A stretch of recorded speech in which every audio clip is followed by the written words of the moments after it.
आप देख रहे हैं हेडलाइन इंडिया न्यूज। मनरेगा बचाओ संग्राम कार्यक्रम के अंतर्गत 45 दिन का राष्ट्रव्यापी कार्यक्रम हुआ। इसी क्रम में उत्तर प्रदेश कांग्रेस कमेटी की मनरेगा कोऑर्डिनेटर डॉक्टर ऋचा शर्मा कौशिक व पूर्व विधायक विवेक बंसल ने अपने मैरिस रोड स्थित कार्यालय पर एक प्रेस वार्ता को संबोधित करते हुए कहा कि देश की भाजपा सरकार देश के ग्रामीण क्षेत्रों के लिए राष्ट्रपिता महात्मा गांधी जी के नाम पर चलाई जा रही मनरेगा योजना का नाम बदलकर देश से बापू के दर्शन को समाप्त करके गोसे की विचारधारा वाले लोगों को महिमा मंडित करने का प्रयास कर रही है। राष्ट्रपिता महात्मा गांधी जी का सपना था कि जब तक गांवों का विकास नहीं होगा तब तक भारत विकसित नहीं हो सकता। संवाददाता प्रीति शर्मा की रिपोर्ट। संदर्भ और जो उपलक्ष्य है वो ऋचा शर्मा जी को यहाँ का मनरेगा जो योजना थी यूपीए के कार्यकाल में लाई, उसको बिल्कुल छीण किया जा रहा है, उसका नाम बदला जा रहा है, उसकी आत्मा बदली जा रही है। कांग्रेस एक राष्ट्रव्यापी इसके संदर्भ में आंदोलन करने जा रही है और जगह जगह विभिन्न जनपदों में उत्तर प्रदेश में समन्वयक नियुक्त किए गए हैं। उस श्रृंखला की एक महत्वपूर्ण कड़ी यहीं की बच्ची है ऋचा शर्मा जी, इनको यहाँ का समन्वयक बनाया गया है और ये यहाँ पर पूर्ण रूप से उसका अंजाम देगी। उसका यहाँ पे जो किस तरीके से इसके खिलाफ जन जन तक संदेश पहुँचाना है, खासतौर से ग्रामीण अंचल में जहाँ इसका बहुत लाभ पहुँचा था और इस योजना के बदलने से कहीं ना कहीं किसानों के और ग्रामीण अंचल के लोगों के हितों पर उठार होती है।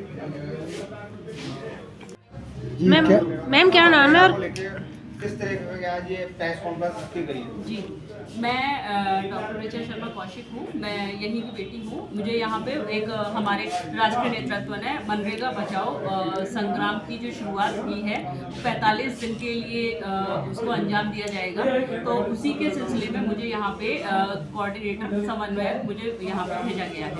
तो जैसे कि हमारे माननीय श्री विवेक बंसल जी ने बताया कि जो मनरेगा बचाओ संग्राम है वो इसलिए है कि गरीब मजदूरों की जो संवैधानिक उनकी जो श्रम के अधिकार थे उसको छीना जा रहा है, उनकी जो न्यूनतम मजदूरी है उसको क्या कहते हैं छीना जा रहा है। इसके अलावा जो क्या कहते हैं ग्राम पंचायत स्तर पर उनको ग्राम पंचायतों का जो एक अपना ढांचा था उसको ये डिस्टर्ब करने की कोशिश करेंगे।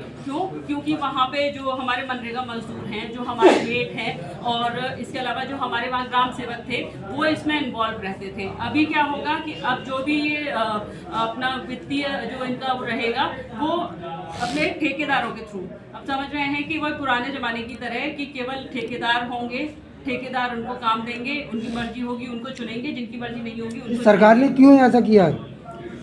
सरकार कारण क्या है?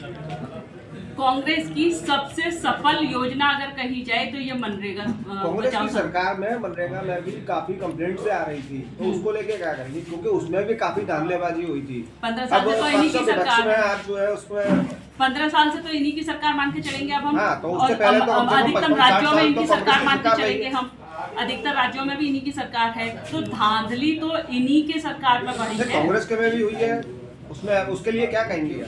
कांग्रेस और ये अधिकारियों के ऊपर शिकंजा कसने की बात है और भाजपा सरकार का शिकंजा अपने अधिकारियों के ऊपर कम हो गया है। उनको मनमाने ढंग से उनको छूट दे दी गई है, आपको जो करना हो वो कीजिए। अगर आपकी बात नहीं मानी जाती तो क्या कदम रहेगा आगे कांग्रेस? हम 45 दिन का पूरा यही प्रोग्राम लेके चल रहे हैं। पहले हम अपना क्या कहते हैं पंचायत स्तरीय हम पहले अपने मजदूरों से मिलेंगे, भाइयों से मिलेंगे, ग्राम प्रधानों से मुलाकात करेंगे वहाँ। उसके बाद में फिर हम वार्ड स्तर पे भी जाएंगे, उसके बाद जिला स्तरीय अभी हम आज एक धरना और उपवास हम दे रहे हैं, फिर राज्य स्तरीय हमारा धरना उपवास होगा, राष्ट्रीय स्तरीय की धरना उपवास होगा।